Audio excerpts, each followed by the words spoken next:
Hello everybody, welcome to the West Ham Way YouTube channel. You already know who I am, you already know what this is. It's Writer's Block. We've got a returning face in Dennis. We've got Charles and Jamie joining us this week to talk about everything West Ham.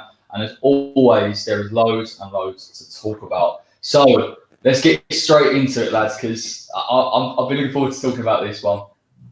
Is this the worst window under GSB? I can only genuinely think of one other, but Dennis, you're rubbing your hands together, mate. Let's go first. I mean, we've had some shockers over the years, haven't we? I still maintain that the worst window of all time was January 2018, because that was the window, if you remember, when David Gold was giving it the big one on Twitter all December and the beginning of January, and suddenly muted and then claimed harassment. And I think that was the window that David Sullivan Jr. actually deleted Twitter because it just backfired that bad on the board. Like when we sold Ayew, who was our top goal scorer, and I think David Sullivan got into such a tizzy fit over the arguments that he just deleted his Twitter account. So I still maintain that's the worst window, purely because of just how damaging, and what we brought in was Hugill, Evra and João Mario, who some say is great, some say was overrated. I think it's somewhere in the middle. I think he did a couple of good performances, but let's not talk about that. Let's talk about this window.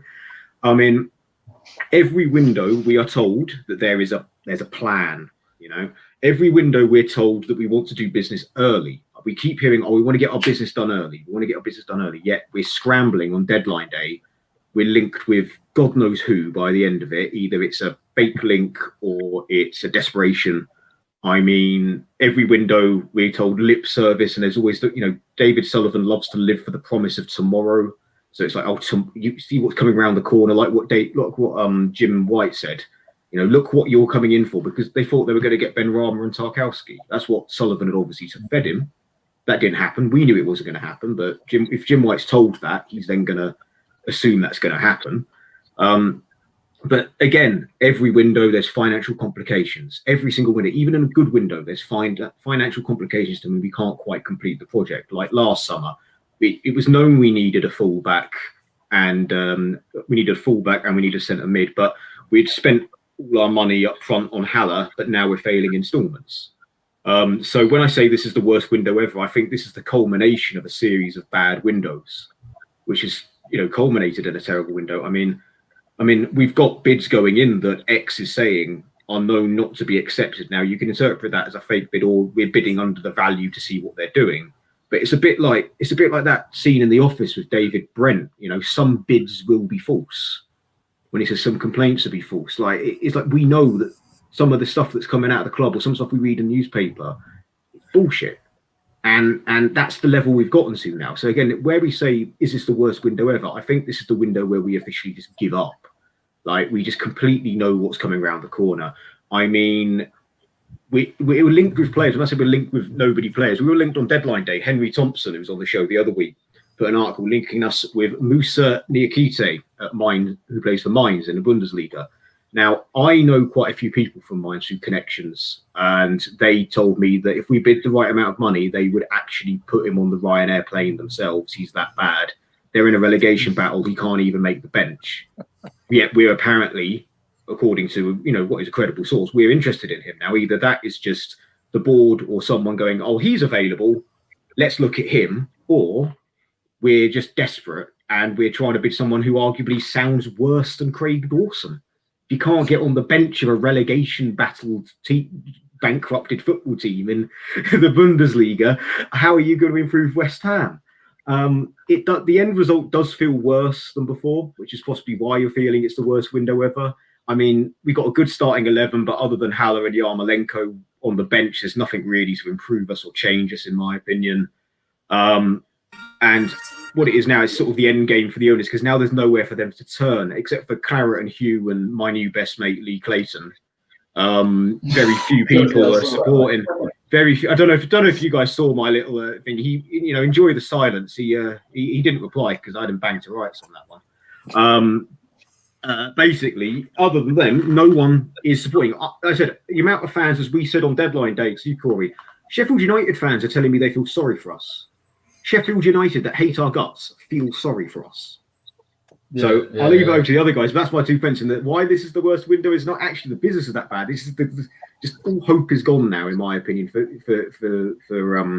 windows. I know it sounds dramatic, but it's just bad window after bad window after bad window after bad window. It's snowballed. Our problems have snowballed, and it's now no matter what happens, it's not fixable, in my opinion.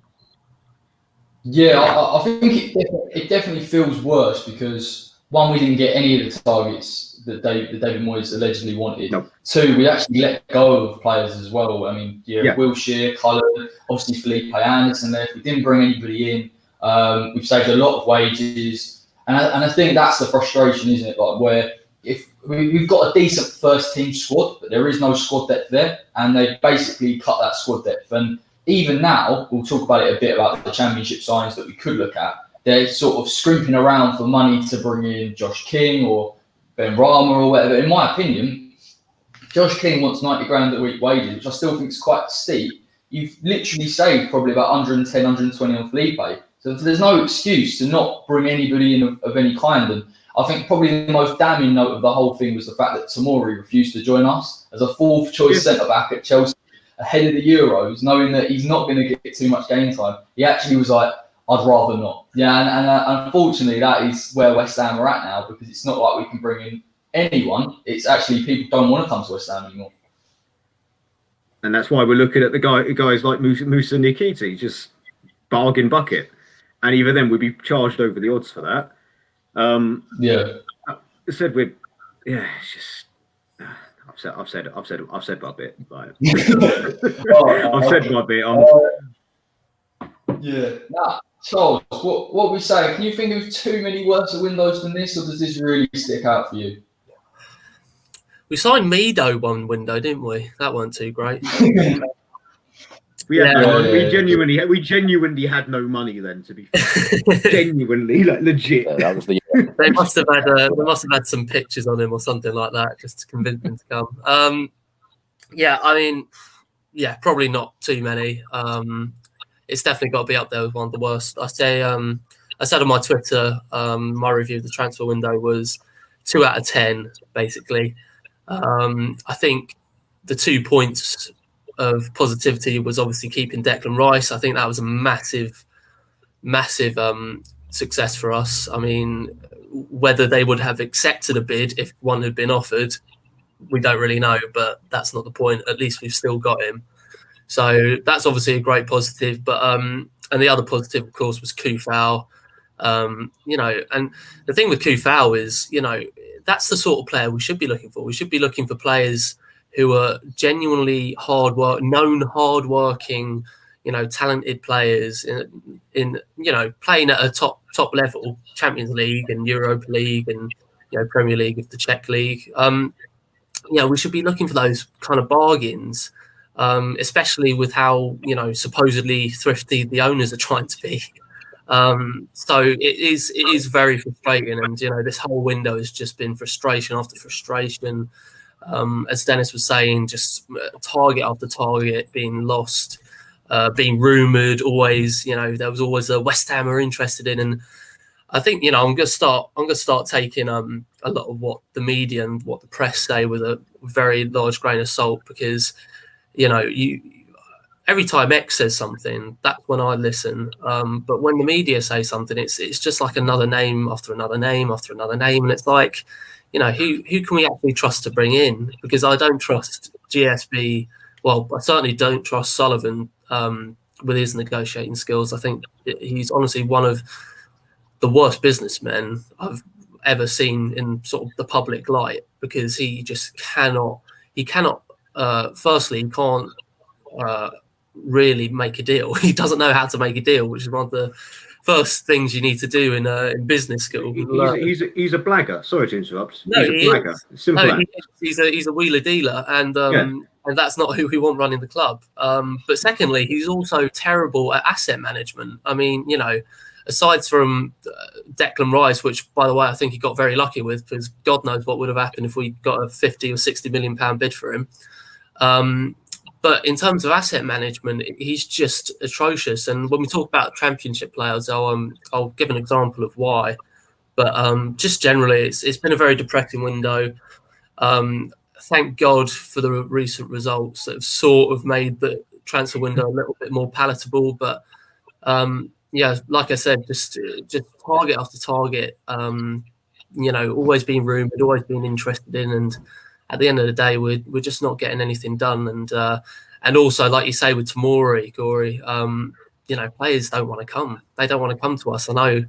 Obviously, that Moyes said that he weren't going to get in the starting lineup, or it wasn't a guarantee anyway. But I really, really can't see anyone willing to join us. I think there's probably the same could be said for people like Carletta Carr and other players that we were rumoured with. So yeah, I mean, it's been a pretty poor window overall. Yeah, and also, mate, I think there's something functionally wrong with the deals that Sullivan puts into some of these players. Everything we saw, from Jonathan Tarr and a couple of other centre backs was a loan to buy. I think even the Ben Rama deal at one point was muted to be a loan to buy. And whether or not he's a good businessman, I don't believe he is. But let's just say he is. He shows a complete lack of regard or understanding of football, because to go to these clubs with some of their best assets. Jonathan Tarr played for Germany the other day. He started, so. To say to Leverkusen, we'll give you a loan and then we'll pay you when we fancy it. Sorry, that's a Tomori deal. I mean, if it's true that we were offering to pay him £50,000 every time he didn't play, then they clearly don't know what they're doing. Like how that, and also there's all these rumours going online saying like, oh, apparently we're not making subs because of bonus fees or match fees and everything like that. If he's on the bench, we're not playing him, are we? We're not going to be playing him at all. David Gold and Sullivan are going to be on the phone straight to Moyes saying, "Oh yeah, you're going to be leaving Tomori off then, aren't you?" It's like terrible. It's terrible ownership, and just very depressing at the moment. Yeah, no, listen, mate, it is massively frustrating. I think as well, one of the things I heard on. It might have been TalkSport. Dennis will know his best mates, Simon Jordan and Lee Clayton. But I think one of the things they said was the owners of. Oh, that was it. He's saying like, oh, the owners took a bit of money out of their club one time. What's the problem with that? And I'm like, well, it is a problem when Sullivan said that he's never took a penny out of the club since he's been it. Yeah. So again, that spin is frightening. And also, like what Simon Jordan said was in context, and Baz even said so. Like, yeah, that is. He said, so what if they take 1.7 million a year out of the club? That's not going to buy you that give you that money for that bonus play. It's more the fact of if they did that and then backed the club. If they did that and we did get these targets, none of us would give a toss if they took 2 million out of the club a year. If we'd signed Willem Carvalho, if we'd signed Dendoncker, if we had signed Weston Ben Yedder in 2016 instead of, pardon my language, dicking around trying to get players that didn't want to come, we would not care. The reason why we care is because they just mess everything up and take the money and say, oh, well, no, we haven't taken a penny. I'm David Gold. I'm one of you. I was born in Green Street. I've heard that story 20 million times. I haven't cared for about the last 19 million times. Sorry to go back in, but that's where the problem is that they hide behind little facts. Oh, it's only 1.7 million, but in the context, it's like if I wasn't paying my rent at all, like £650 a month, but I go to the pub. Now that £20 I spend at the pub is not going to make that money for the rent. But then if my landlord sees me in the pub, they're going to be like, "What are you doing? You haven't paid my rent. Why are you in the pub?" The logic is, it's true. That £20 that I've spent in the pub is not going to pay my rent. But I'm telling him I don't have money for rent, yet I'm going luxuries. That's what this is the equivalent of from the board. And it's going back to what Charles was saying about being like the worst businessman. It's the media stuff. That's the bit that gets me more than anything. How they portray themselves in the media. Sullivan on TalkSport, that was the worst interview I've ever seen. It's still not the worst thing he's ever done. The worst thing he ever did was that photo in 2016 where his son put up, he had a small operation or something, and he had the phone, and you could see it was the home screen. You could see he wasn't on the call. And he goes, "Here's Dad. He's just had operation. He's on the phone trying to get Batshuayi." You can see he's not on the phone. He's not even holding it to his fucking ear. Yeah. That was. I can't deal with him sometimes.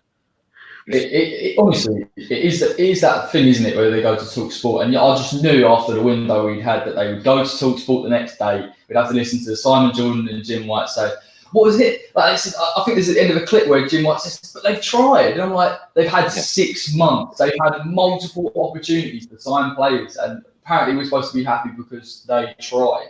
And it's just, they're not, Premier League owners. They're barely even Championship owners. They shouldn't be running a, multi-million-pound football club. But the video of him and Redknapp on deadline day was it just summed it up, didn't it? He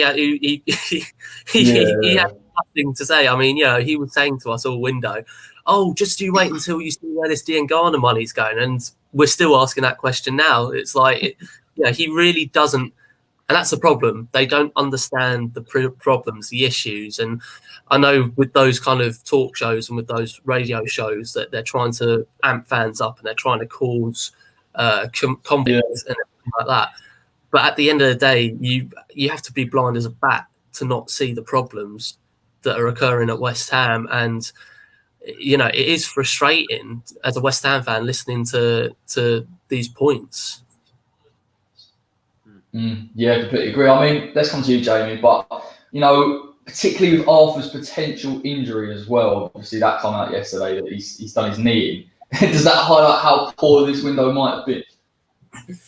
We have no depth. We have nothing. Yeah. If Arthur goes, we go back to a back four and we're immediately weaker because it means Noble comes back into the side. Obviously, I love Mark Noble as much as the next man, but he's not who he was. He's, if anything, a liability playing in that role when we've got better players, and we'll just get run all over the field. And that's what happens. Like, Arthur is so pivotal to the system, and we've got no cover.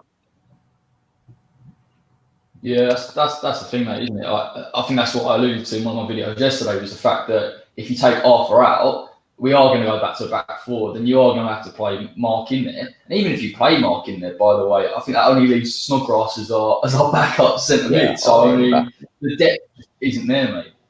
No. Go into the worst window though. I'll play devil's advocate here then, because I think we had one worse window, and Dennis sort of alluded to it there with the Batshuayi stuff, and it's 16-17, and that. Yeah. So people we brought in were Andre Ayew, Zaza, Kaleri, Gokhan Tor, Arbeloa, Nordveit, and then the only successes, if you want to say that, were Lanzini, who was made permanent anyway, Fernandez, who didn't really do too much, and Masuaku. I mean, before you get started, Juxtel will not have a bad word said about Johnny Kaleri. Man's a legend. It was the Rabona. The Rabona against Stoke. Rabona against Stoke. Legend. That's legend. Absolute legend. Yeah. I also missed Faguli. Faguli came in. He was okay. He was known for being sent off for no reason. That's literally all I remember of reading. Yeah, so was Kevin Nolan, and he's loved. So, West Ham legend. Exactly. But we lost Tompkins, and I think that window was what led to the Pyatt sale. So if you look at the knock-on effects of that window, he got fed up, went back to Marseille, who aren't exactly a bigger club than us. At that time, they were struggling. It shows that he was obviously given false promises. I'd imagine the board came to him and said, we're going to bring in all these stars, bring in Batshuayi, Baka was obviously the big saga. We were talking up possibly Ibrahimovic at one point. Exactly. Look it up. Got all these big names, none of them came. We then lose our star player, and it's a downward spiral, and we're still in that downward spiral. That's the problem. So I think on overall effects, that window will probably end up playing out worse than this one. I have to completely agree, mate. I think that's where a lot of our problems stem from. I think they're constantly trying to rectify the issues that they made. And, where we finished in that last season at the podium, I mean, we could have finished higher, to be fair. If the AR had been around, we probably would have been Champions League. But to not have built on that squad that we had is criminal. I don't think we've really ever recovered from it. I think they obviously put the money in when Pellegrini come in. Again, that took time to get going. And now they sacked him, and then we're back to where we are. And it's almost like we're not moving forward as a club. And that for me sticks out as the worst window. I just think where we're at now, particularly with the feeling of the fans towards the owners, we've got David Moyes as our manager. There's a massive lack of optimism. So not bringing anyone in is sort of helping the fans look at it and go, I don't think we'll do well. But unfortunately, we did very well against Leicester and Wolves. So I think that's clouded their judgment a little bit. And it goes back to what I was saying about them snowballing windows. That it starts there. Now we're here. So I agree with what you're saying. I completely agree that it started where the start point is up to debate, but each window has been getting worse and worse. We're trying to almost like backfill the mistakes from last window, but we're still not doing it. So yeah, I'm with you on that one. So,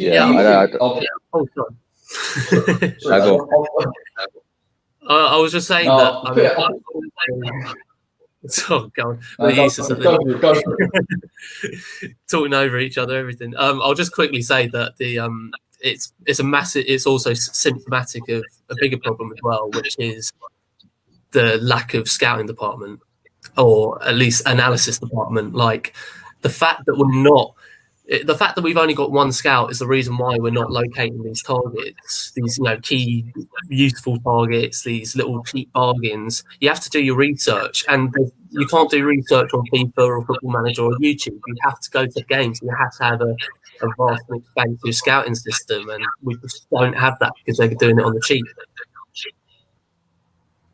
Yeah, that's bang on, mate. That's probably the point I would have made as well. The fact that they were constantly saying there's no value in the market. But I was watching transfer deadline day, and there were silly signings that sort of you wouldn't expect. I think Sofiane Boufal that Southampton bought him went on a free to a French club. Could have looked at him on the wing. There's so many players in there. Like I think Veltman went to Brighton for like 900k from Ajax. Again, another one. Do you know what I mean? I think if we'd spent £5 million, brought Koufal, Veltman, and Boufal in, albeit not like amazing signings, you would have gone, okay, I kind of get where you're going. But I think that's the frustration, isn't it? There's no long-term strategy, and we can't understand where we're going as a club. No, we're looking at the bargain bucket, but at the wrong end. Like we're looking at Craig Dawson. When Dale Stevens went for $1 million, he's not the best player, but he's better than what we've got. Like he's going to be a better backup centre mid than Snodgrass. He was $1 million to get him out of Brighton. Like there are good bargains. There are seriously good bargains, but we're just not looking at them for them. So if you do want to do it on the cheap, then at least put the resources into finding those, those diamonds in the rough. Yeah, no, mate. It's I just can't believe our club, because we are looking at Craig Dawson, aren't we? Let's be honest. It is sort of edging ever closer in the next week. I mean, let's have a look at some of the comments. Let's see what people are saying. A lot of it, to be fair, is just good morning, lads. We've got Josh King. Is Josh King joining us again? That one is up in the air, isn't it? Let's be honest. I mean, even you've got Clarity and Hugh going out with the spin already, saying that he's too much on his wages. So that's come quite early. I mean, what are your thoughts on Josh King? Do you think that would have been a good signing for around 10 to 12 mil? Yeah, he's the player that if we don't get him, he'll go somewhere else. He'll do a job for them, score 8 to 10 vital goals. So someone like West Brom that might struggle otherwise, and will be turning around, ruining the fact we didn't get him, in my opinion.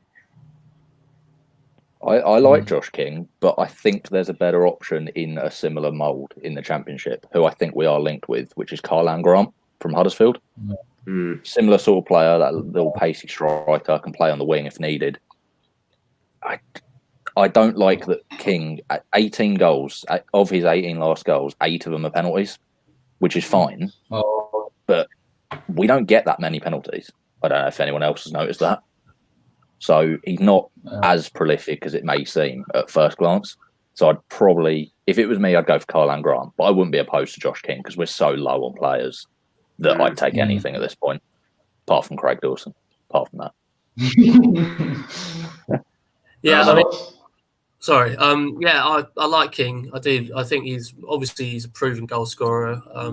Jamie obviously just stated that a lot of his goals come from penalties, but I think he's a decent, proven Premier League player. But if I compare him to, let's say, in terms of buying a player of need potentially to replace Dean Garner and Anderson, I mean, Ben Rama has got to be up there. He looks such a talent. And the thing is, he is going to be more expensive than King, but at least you have a young asset that you can build up and you can, integrate into the squad and make him, a £50 million player. And if you if you're going to go down the bloody GSB route, then you can sell him on later for a lot more money. But I like Josh King. I think he's going to be asking for a lot of wages, which is going to just put us back in a wage hole again.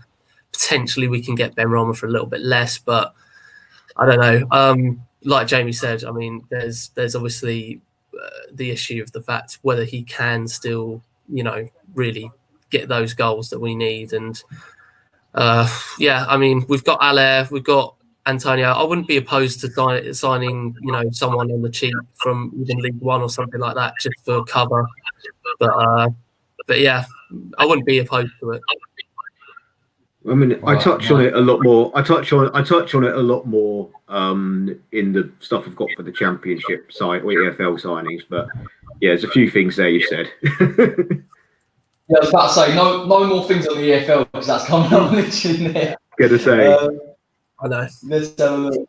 My good mate Danny from All These TV says he'll do a job for us. No thanks, mate. I think we're all right. We're struggling as it is. This guy said this question twice. Who will score more goals, Bowen or Bale? I don't know. It might be close if Bale gets some of his injuries, but I fancy Bowen to get quite a few goals this season if he keeps it up. Yeah, there's a lot more competition for Bale with Son and Kane, whereas I think Bowen's going to be one of our main goal threats, especially going in around the back late on, as we saw against Leicester. The timing of that run was top class. Great pass as well for Fornals. Fantastic, yeah. I've been bigging up Fornals to anyone that will listen for about 8 months now with his ability to pick a pass. And so I'm feeling quite chuffed over the last couple of weeks now. Yeah, same as me on that one. I love Fornals. I don't know what it is about him. Everything he does, I'm just like, yes, go on, Fornals. It's just how much he loves it. It's just how much he just loves being there for me. I think the thing with me with Fornals is whenever you see him in that final third and he comes a little bit central, he tends to find a pass and he does tend to make the difference. So when people say, oh, he's on the left, he's not doing anything, I was like, I have to agree, but you play him in the middle or he finds any space, he's technically one of our better players. Mm-hmm. Yeah, definitely is. Yeah. Right, now, we've kind of already spoken about who should we look to sign from the EFL? And this is where we can only sign players. I think maybe we can sign from Portugal as well, but let's talk about the EFL. Obviously, the two big ones are Josh King and Said Benrahma. I think there's a lot of sort of contention around whether we'll actually get them because of the fees. I think Brentford might want 30 mil. I think Josh King's his wages are quite high. Now, allegedly, we have £30 million transfer budget that's gone down from 40 in about 2 weeks. So where would you look to spend that money in this league? Would you go all out for Benrahma or would you look to kind of spread it across multiple players? I'm going to start with Jamie. I'll direct it. I'd spread it. The thing is with Benrahma, I think he's brilliantly talented. I don't think Moyes is the manager for him. I think Moyes could kill his career, honestly.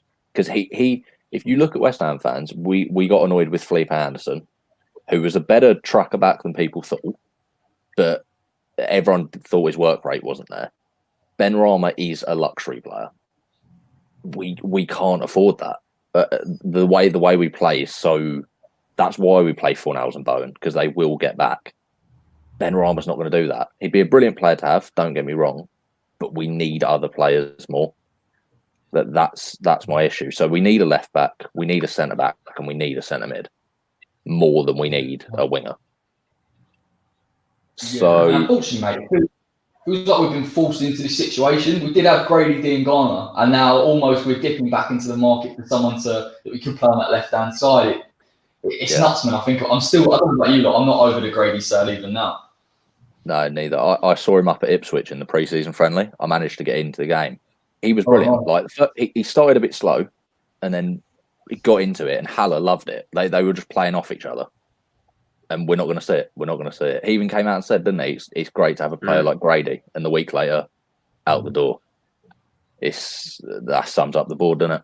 That's what it is. Absolute shambles. Yeah, it's not even the fact that, I mean, obviously the sale's gutting to see an academy player go, especially in those circumstances, but it's the fact that we haven't even spent the money or tried to replace him, anything that was promised in that statement that they released on the official website.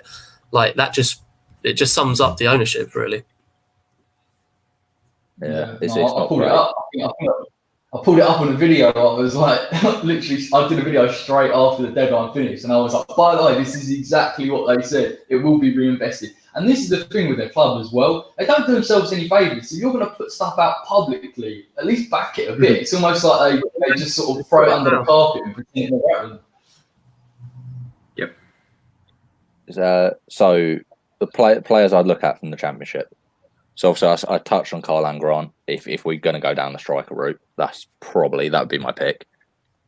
Centre mid, I'd take one of Bournemouth's 3 centre mids. I'd take Billing, I'd take Lerma, I'd take Lewis Cook. Any of the 3 that they want to give up, but I don't think they want to. That's the issue on that one. And then the other player from Bournemouth, I've seen Henry's put in the chat, Rico Henry or Ryan Manning, talking about left backs. I would avoid them both, and I'd go for Bournemouth's best player last season, which was Diego Rico. He's 27 years old, got 4 assists for him, and he can play wing back. And he's also been playing centre back for him this season. They've been playing Adam Smith on the wing back. So he covers both positions we need. So if Cresswell gets injured, he can play that left centre back. But he played all season at wing back. Who scored at him as their best rated Bournemouth player? He was getting a lot of plaudits from pundits, and he's managed to stay. I'm surprised no one went for him. That's probably, I'd make him the number 1 left back target. Funny enough, he doesn't seem to get mentioned. No, not at all.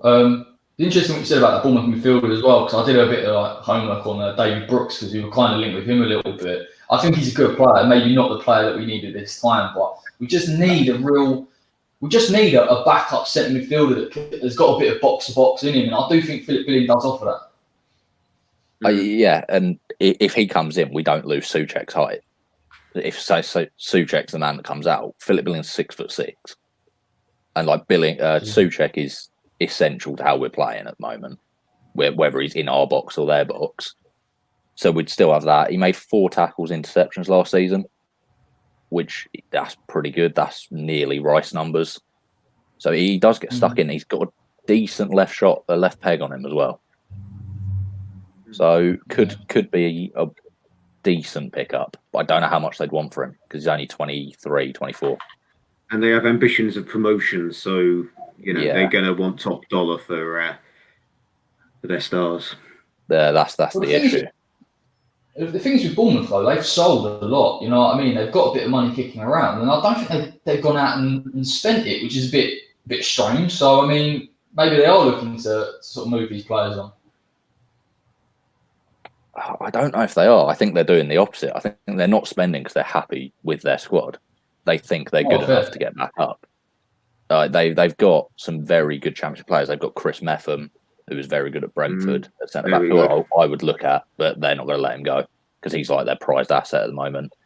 Lewis Cook was brilliant for Leeds in the Championship. He's come back from injury and stuff.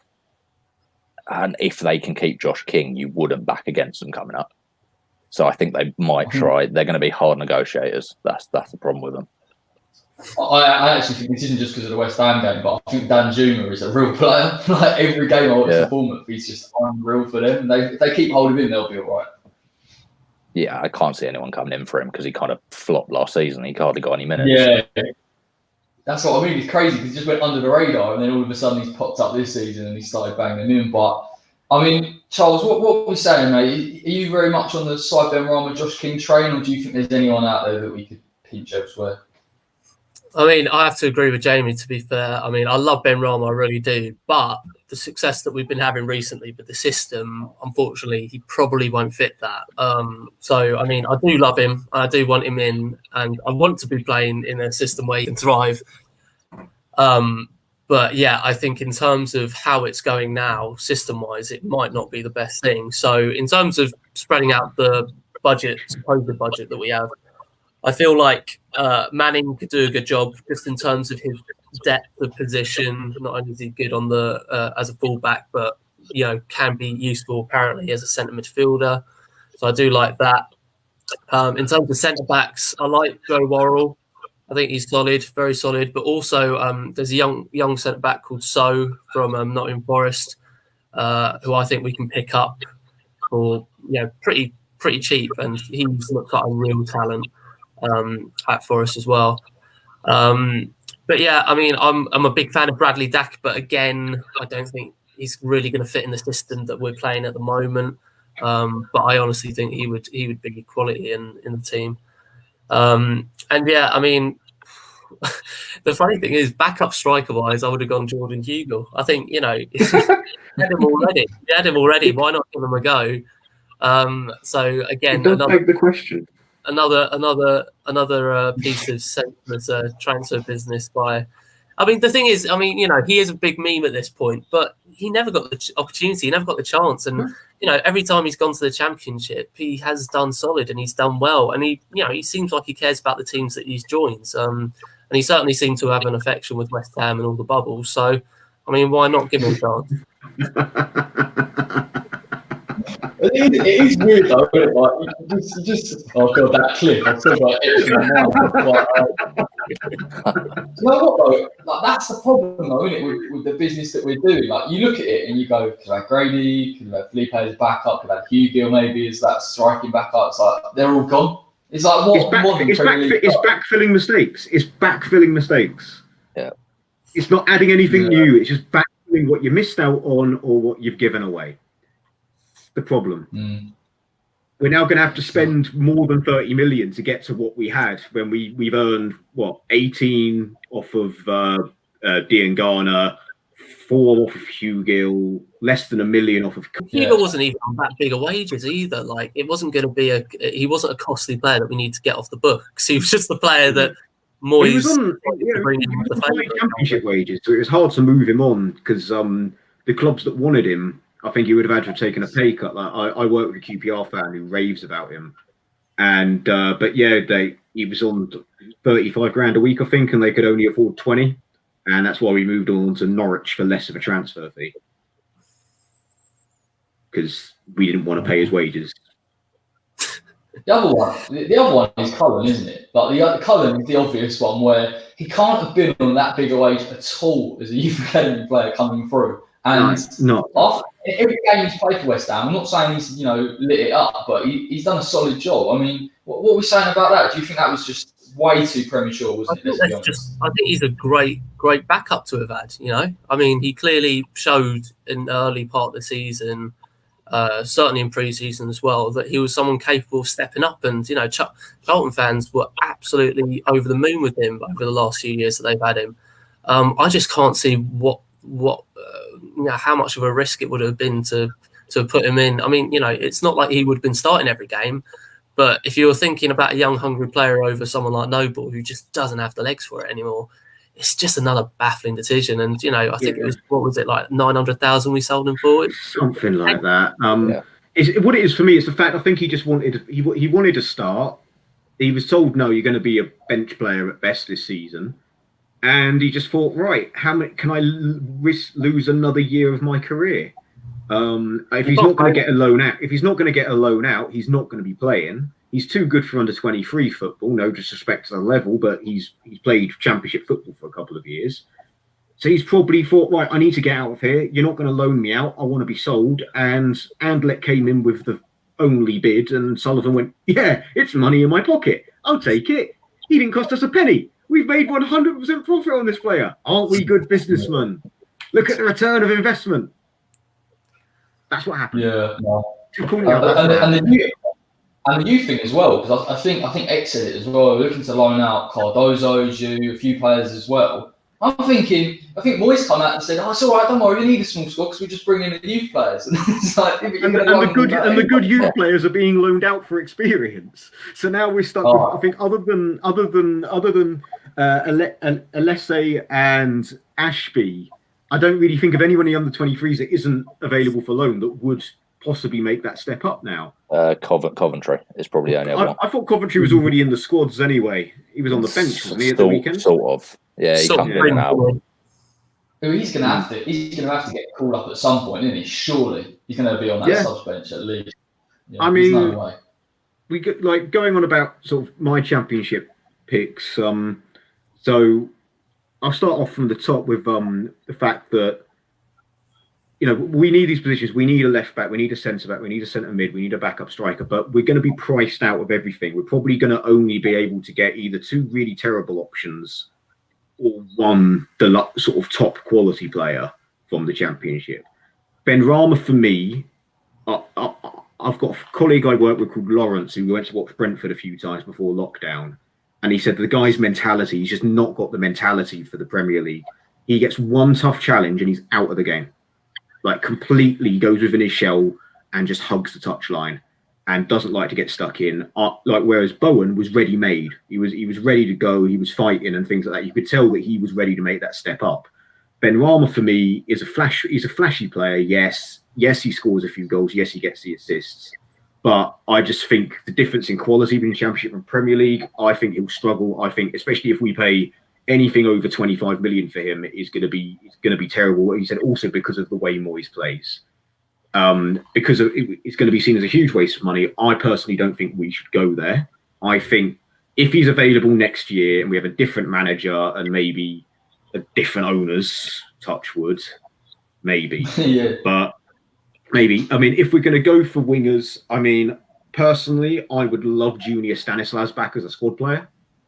If he's available, I'd love that just for the fact, like, it would be a great little push to the fans saying, yes, you're upset, but hang on, we brought one of our boys home. He's not, obviously we don't say this publicly, but we know he's not going to be a starter, but it'd be a great rotation, great option to come on for the last 20 minutes. He's always been very quick. The only other options for the Championship I'd look at when it comes to wingers, Cantwell, but he won't come to us and we won't afford him. Buendia, but he's a right winger. And Brooks, but he's so injury prone, it's ridiculous. So other things, I mean, Josh King, I'm very much that I think we should sign Josh King for the right fee. Obviously, 18 million, no, but if we could get him for 10 to 12, yes. And the thing I compare him to was, I remember on old West Ham forums, back before Twitter, we had forums, and there were so many people saying we're linked with Mark Viduka, and everyone was like, why? Why Viduka? He's past it. He can't do it. The man scored 17 league goals that year. Context, this was the year when we had Tevez and we were struggling for goals. Like, if we had signed Viduka and had him up front with Tevez, we would have been laughing that season, just for that season. So for that sort of context, I think we should get King in, because I think he'll just be that additional 5 to 6 goals that we need to possibly push us over the line between safety and relegation. When it comes to centre mids, I mean, he hasn't lived up to his Derby potential, but Will Hughes is a very hard worker in the middle of the park for Watford. For the right money, I'd be very interested in signing Will Hughes. Same with Etienne Capoue. He is absolutely worshipped by Watford fans, and he's got one hell of a shot on him, as we've seen over the years. Equally, I would take Lewis Cook from Bournemouth out of the 3, but I do understand what you're saying with Billing, but I think that Lewis Cook is the only one we could possibly afford. I think with Billing, they'll probably turn around and say we want 30 million up front for him. Also, Bournemouth are showing, possibly with what's rumoured with Karen Hugh, that they're not willing to take anything less than what the player's valued for. Therefore, it's a non-starter with our negotiation skills, as we mentioned beforehand, which is terrible negotiation skills. Left back, I'm fully with you on Diego Rico. That was going to be my wild card I was going to put out there, because everyone's talking about Manning. I mean, Manning is, according to my ex and current colleagues at work, the QPR fans, very hard worker, good grafter. Not sure if he can make it in the Premier League. And Henry at Brentford, they keep saying that Rico Henry, apparently Moyes reckons he's too short. Oh, that's so... I didn't know this was a dating website, for starters. That's so terrible. But he's the same height as Aaron Cresswell. So that's either an excuse or that shows an acute lack of scouting. He's also a better athlete than Cresswell as well. He's a lot quicker. He's a better jumper. But if you want to use the height as the excuse, he's the same height as Cresswell, and Cresswell's being played as a flipping centre-back. So David Moyes does not know what he's talking about, or that's an excuse that X's source has given him to justify them not signing without that. Maybe X's sources got the wrong end of the stick. But you have to remember, X gets his information from sources. It's not him that's wrong, it's his sources that are wrong, if anything's wrong. And when it comes to centre-backs, we talked about a few. We're linked with is Matt Grimes, Swansea captain. Watford were trying to sign him, which means that he's at least better than Craig Dawson. because Craig Dawson's not even getting on their bench. So at least he's better than Craig Dawson. We can know that. But I think we priced out our valuation. We want bargain bucket. And if it comes to Craig Dawson, I would say, no offence to the bloke, I'm sure he's a nice guy, but no, I'd much rather bleed our young centre-backs because he's going to be fourth or fifth choice anyway, centre-back. I'd much rather Baptiste, Alessi. He's 31, isn't he? It's like, he's 31, he's ancient. Yeah, I remember, so small little anecdote, one of my friends at university was a big Rochdale fan, and he started out at Rochdale, and he was going on and on about how Craig Dawson was going to be future England captain. That didn't work out, did it? That didn't work out, did it, Johnny Lynch?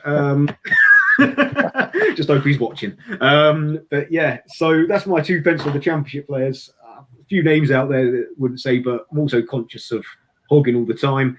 I'm with you on Bradley Dack, by the way, Charles, but I just don't think he'd fit the system. No. He's very much a number 10, but I think he'd be a very... He's again like Bowen, he's someone that's ready for the Premier League, in my opinion. But he'll cost top dollar.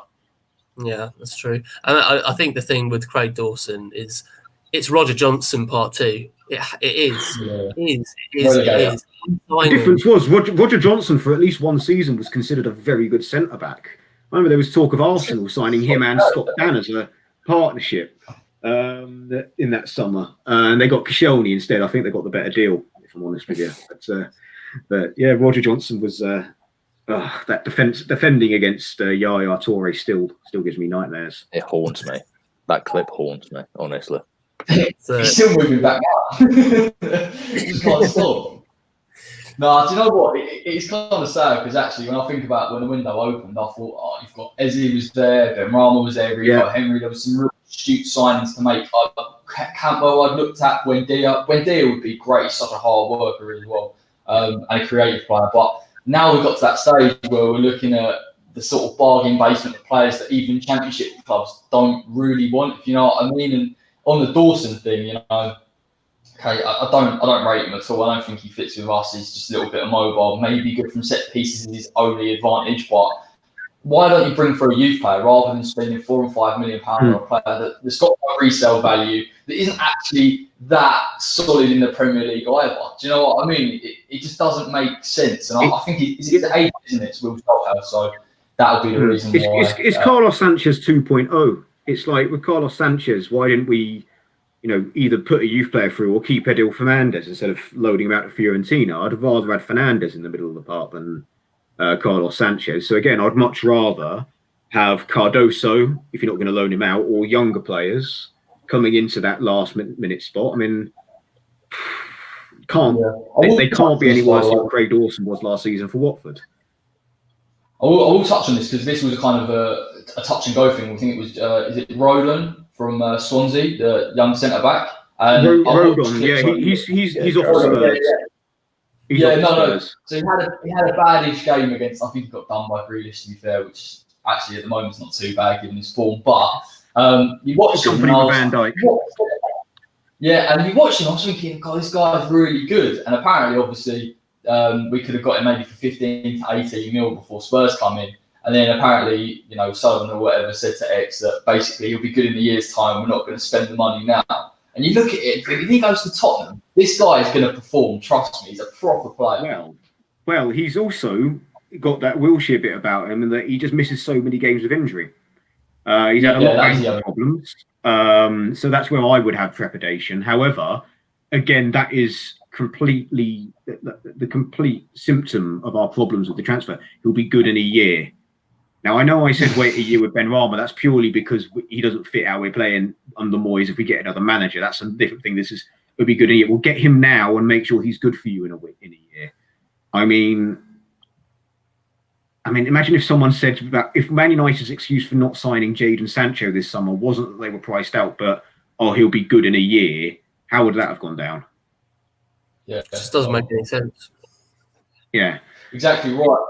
Let's move on while everyone's watching because we've done quite well. Drop a like, subscribe to the West Ham YouTube channel. We will be back, of course, next week. But on to our final question, something away from the GSB camp because we could talk about it all day, let's be honest, lad. Can West Ham maintain their current form? Now, this has kind of got lost a little bit with all that's going on at West Ham, particularly transfer windows and season tickets and all this kind of stuff. But West Ham have managed to pull out 3 good performances, 2 brilliant wins. For me, I thought the Leicester win was the best one of them all because I thought Leicester were quite competitive. We just shut them out. I'm going to come to Dennis for this one. Do you think West Ham can maintain this current form going into the Spurs game? Going into the Spurs game particularly is a different question to maintain it going forwards, but it really depends on Arthur's injury in that case, because if Arthur gets injured, we will have to change formation or have Cresswell as a left wing back. I don't think he's got the ability for that, if I'm honest with you. I think he's much more of a defensive player than playing out on the wing like that, unless we could potentially play someone out on the left wing in the left wing back position rather than Masuaku. But if Masuaku plays, then of course. But obviously, long term, this form isn't going to continue long term. Form is temporary, class is permanent, is the old saying. But next few games are going to be very, very tough.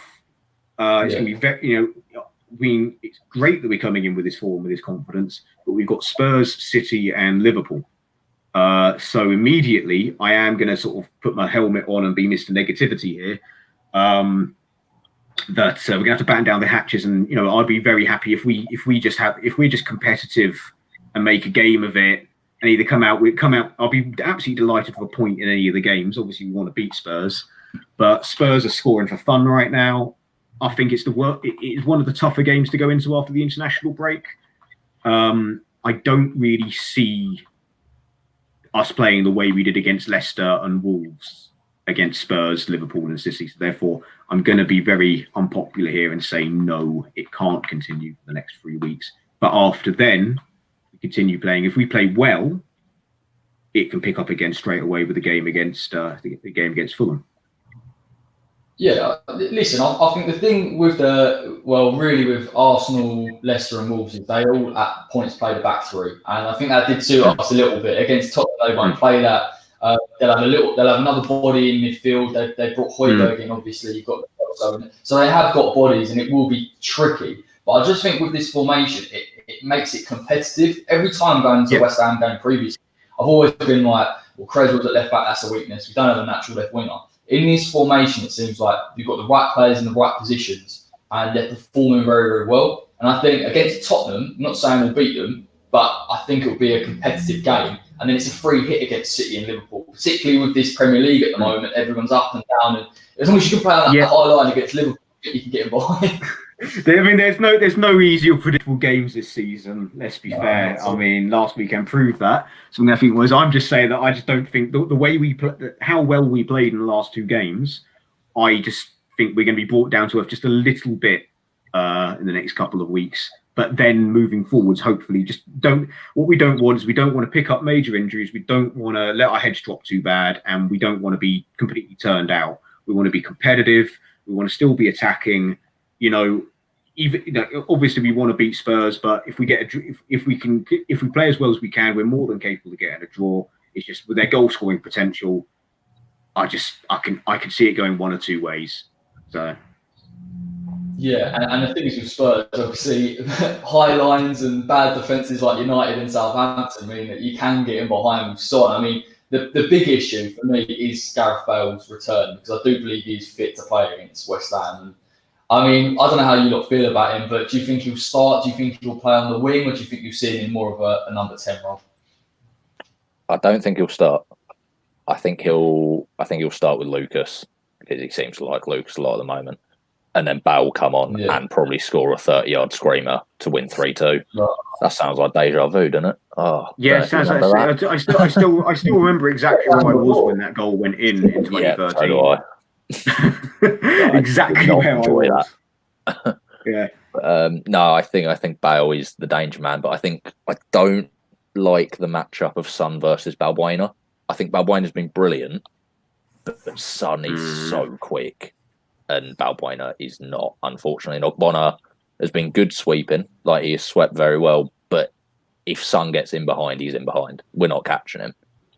That's what we could do with Fredericks, really. But he's obviously still out injured. I think Kufal could do a good job of at least trying to stay with him or trying to maintain his position. But I do agree. The only trouble is, of course, like Diop really isn't that much faster. Like he's a little bit faster, but like he's not going to keep up with Song. But it is a problem I agree with. But I think, you know, from what I saw from Kufal in the Leicester game, I feel like he's a hard grafter at least. He's maybe not the fastest player in the world, but he's still got a bit of pace.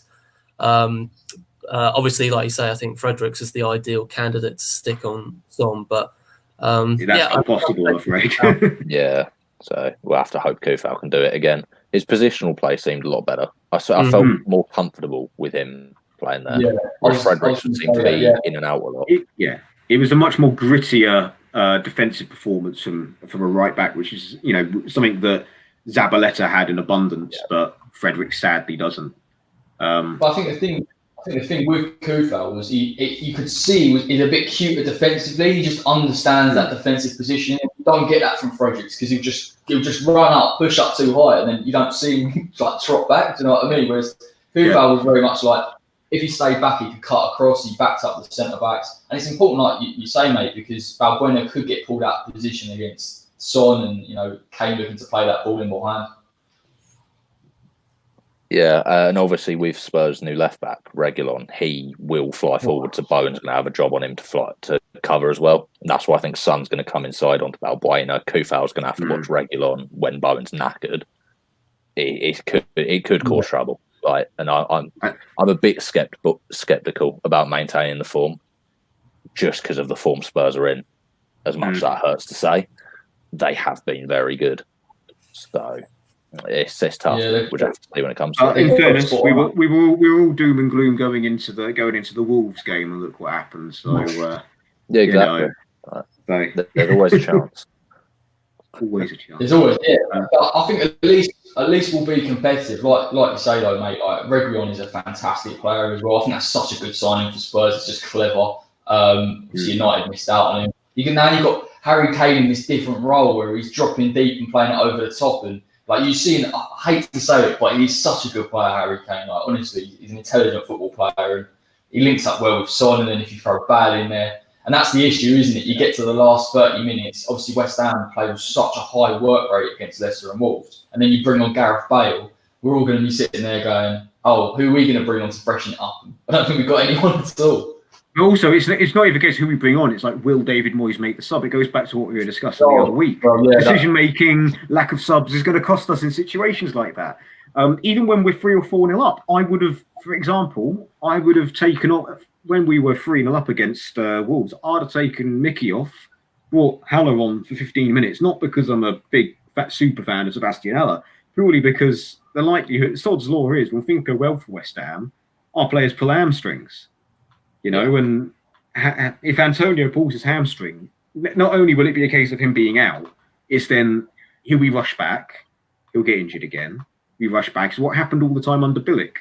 And so we've gone on a bit of segues back into the substitution thing, but a situation like what you're saying about Bale coming on, it's not only a case of who do we bring on, it's like, does David Moyes bring on like West Ham clips with their match reviews when Fredericks went down injured, said, Stuart Pearce, he's actually dead, his heart has stopped beating, and Moyes still don't want to bring him. Admittedly, that's a joke, but that's the sort of expectation of us Hammers. The player has to be physically dead for David Moyes to make a substitution before 65 minutes. Against Leicester, I was like, I forgot we hadn't made. I only made a sub literally 5 minutes before the end, and it didn't even cross my mind because you just watch West Ham now and think you'd never even think about subs anymore because it's just they're not going to happen.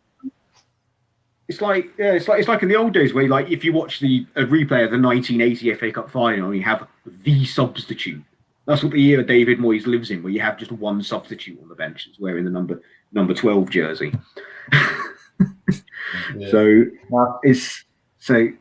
But sorry to be a downer. I mean, on that. But if we look at the positives, this is pretty good form. I mean, when was the last time after 4 games we had a +4 goal difference? We normally get turned out. Last 3 seasons, we've been turned out by 4 or 5 goals on the opening day. So it's a nice position to be in for once. That hang on, we got a positive goal difference. We haven't conceded in 2. We scored 7 in the last 2.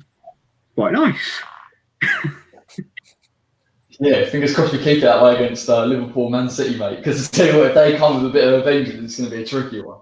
I don't know, Charles. What do you reckon we can maintain it? Do you reckon, like, if we can get past keep the same system, keep it respectful against, Man City and Liverpool, and then going into those November fixtures where I'd be looking for us to pick up our most points, we can just carry on from what we've seen against Leicester and Wolves. Well, I think it's going to be hard to judge these next few games in terms of whether we can maintain form, especially with how unpredictable those results against Wolves and Leicester were. I mean, who saw those results coming? I certainly didn't. In fact, if it weren't for all the stuff going on in the background and everything like that, I think I'd be on a level with the 15-16 season of happiness that I'm feeling with Dan's form right now. It's great. It honestly is great because we are, like you say, Corey, we're being competitive. We haven't been competitive in a while. And if we go into the Spurs game and show again that we're competitive and lose 2-1 or something like that, I'll still be very happy in terms of same here. How we've just maintained that that competitive edge, and it just shows that we'll be able to have a relatively successful season. But in terms of the current form, it's honestly so unpredictable. Like I said, those results just came as a massive shock. And obviously it will depend on, as Dennis was saying, injury is going to be a big factor. Of course, with West Ham, that's always going to be a factor, but more so now because of just how lacking we are in squad depth.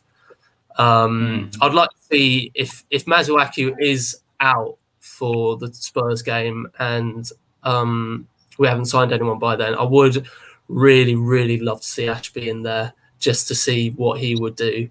I know it's a big gamble, he's a youngster, but from what I've seen from him in the academy side, he's definitely someone that I think will fight hard for a place in the first team. So I don't think you can go wrong there, but hopefully we would have signed someone potentially by then.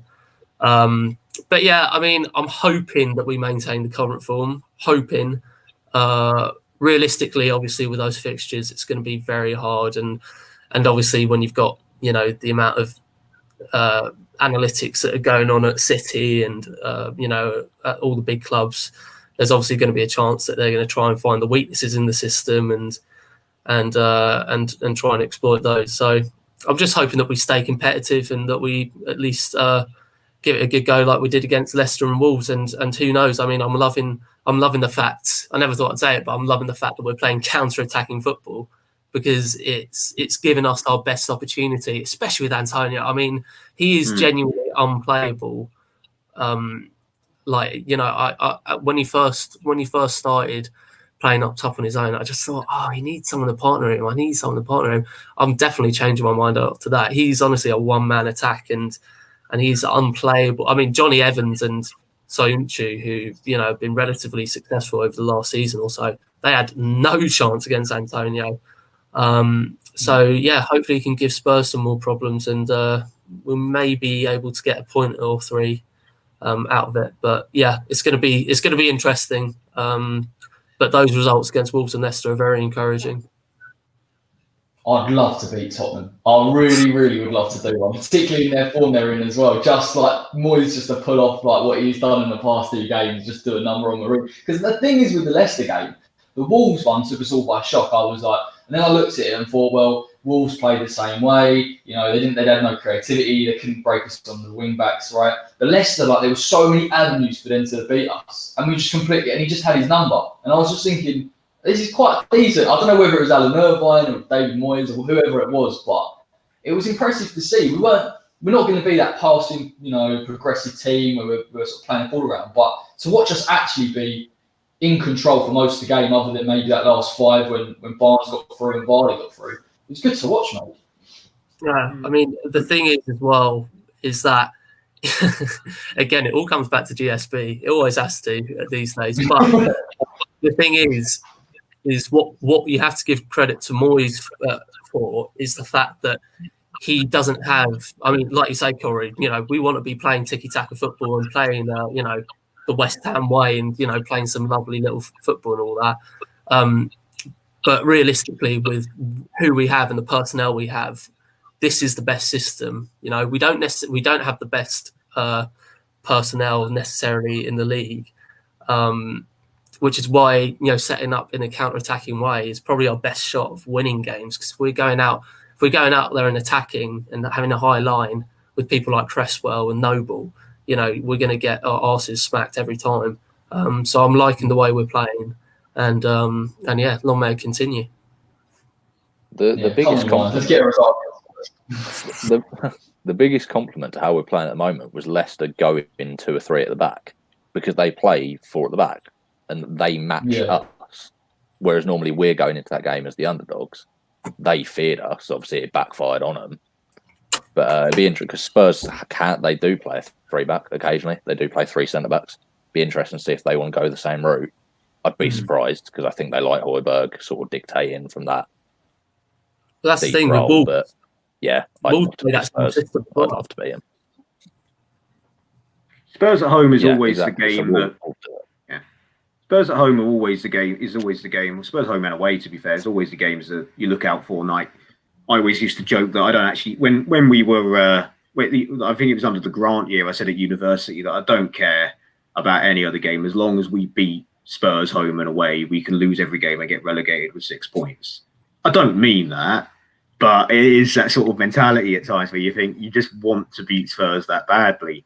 Because Wolves, remember, is that they don't care about us at all, but they tweet about us, 7 days a week, 12 months a year, but they don't care about us either. But another thing that I think we're underlooking is while Moyes has been away off the training ground, how much do you reckon it's been, not so much over, but Pearce and Nolan, Pearce with the defence, Nolan with the attack possibly. A bit more of input from then, some fresh ideas from Kevin Nolan. That could have been the difference over the last couple of weeks because Moyes hasn't been at the training ground. He hasn't even been conducting training. He's just been giving the bullet points of what he wants them to do from what my understanding of the measures are. So maybe it's our old captain Kevin, old captain and old left back helping us out from the dugout. If first game Moyes comes back, we lose 5-0 to Spurs. We have to knock them in the cup. I think every player has to sneeze on him. Go on, David, start working from home, set him up in his office and stuff like that, honestly. Yeah, furlough David Moyes, just furlough him. You could do one of those Betway prank videos and never let him out. Oh, God, no. I do feel bad for him, but at the end of the day, if we get spanked by Spurs, then everyone's just going to say the thing, aren't they? They're going to go, it's David on the side, trust me. But fingers crossed, lads. Listen, it's been a pleasure having you on, as always. That's it for Writer's Block this week. I'll return next week. It will be a preview really for the Spurs game, so I'm looking forward to that. We have actually touched on it a little bit here, but thanks to all the guests for coming on, and until next time, take care.